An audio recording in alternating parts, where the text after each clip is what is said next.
The trend trio is a group of three lines that parallel each other, and it's basically trend yellow, pink, and blue. Yellow is always closest to zero when it's above or under zero.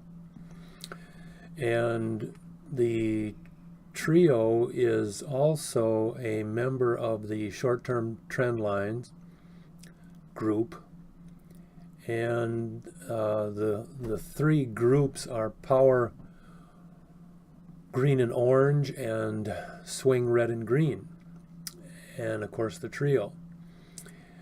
We developed them as a part of a desire to come up with a trend line like we had created the master trend line, which is the blue dash line in the candle chart.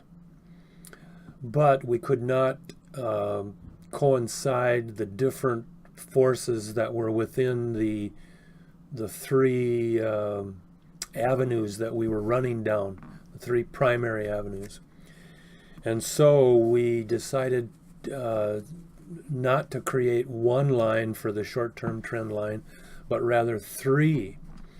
And we put them in the trend chart and the power chart and the swing chart. And the trio moves faster than the other two groups.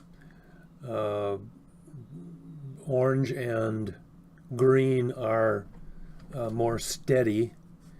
The swing green and red never cross each other. They're two types of formulas, but they never cross. And when they're all going up, you're in a really strong uptrend, and when they're all going down, you're in a really strong downtrend. The trio is also the lines that the trend red, green, and gray touch. For example, in the three pattern group, when we search for gaps, we have identical indicators and down touches and power 4 patterns, or the proximity group patterns. In the down touch patterns, trend red down touching pink is the best one to get, or trend red up touching pink.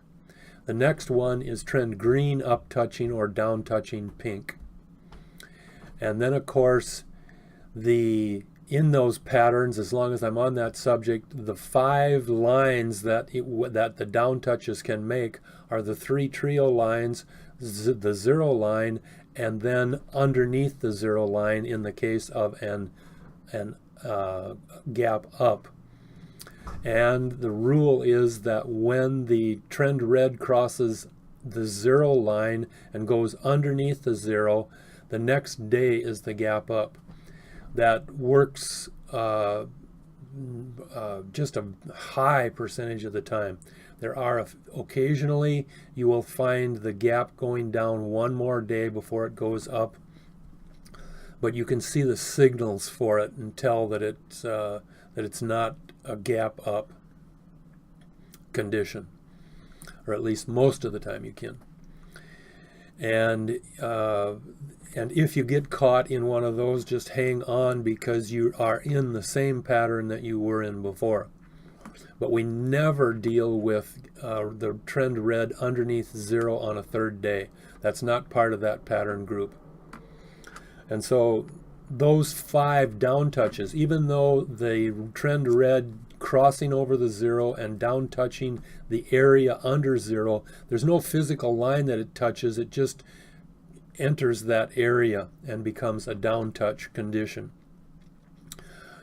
Especially, there's a lot more power if the green is also under 0, and then you'll see the difference when the gray, green, and red have all crossed the 0 line and gone under 0. The exception, or not, I don't want to say exception, other great movements are when trend red and green cross under 0, and trend gray has been traveling above 0 for several days, and now it's 15 or 30 points above 0. And so then you get nice gaps up as well. In the case of gaps down, the in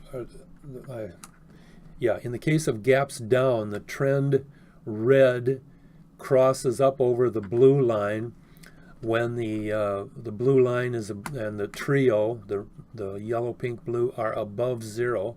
So when red crosses up over that, you get a nice gap down. Oftentimes the green will hit one of the trio lines and not make it over the top. And so it goes over the blue line. It up touches the area over the blue line.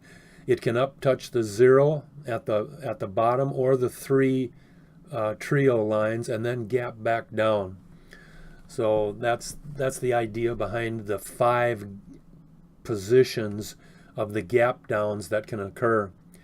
And when you're in a 3-pattern group searching for a gap, you always have to have a gap pattern in the trend chart. You can have supporting evidence in other charts, but you have to have at least one in the trend chart.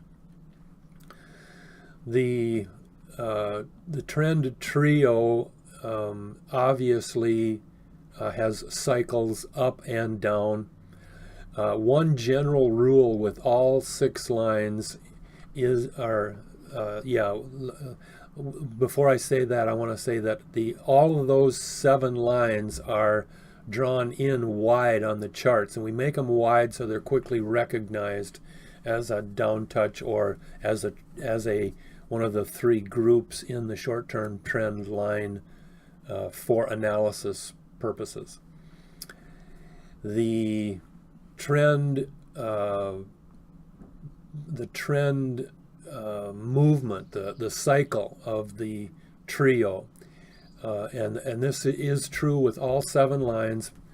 I started that idea, and I wanted to comment about the other wide line issue first, but the 7 wide lines, the strength of the movement. What I'm trying to say is that when you're on a high cycle, when the trio is up high and it's going down, the power that it has to push things down is strong, especially if other lines are going down, but it is not as strong as when it's going down under zero.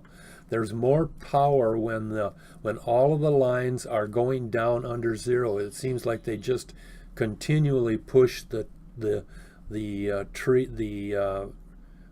value of the stock down. The reciprocal situation is the same. When the 7 wide lines, any of those are going up, they push the price up when they're under zero, but they're stronger when they're above zero and going up. Obviously, until you get one of the fast lines like the trend red, green, or gray that goes down. Trend red and green, when trend red crosses over trend green, you're starting an uptrend. And it's especially true if you've also crossed over the blue line when the trio is underneath zero. Those aspects of is just one issue in the strength of a market, or strength of a stock, I should say. And so those are some of the key ideas about the trend trio. I wanted to make a brief video about that so that you'd recognize how it works.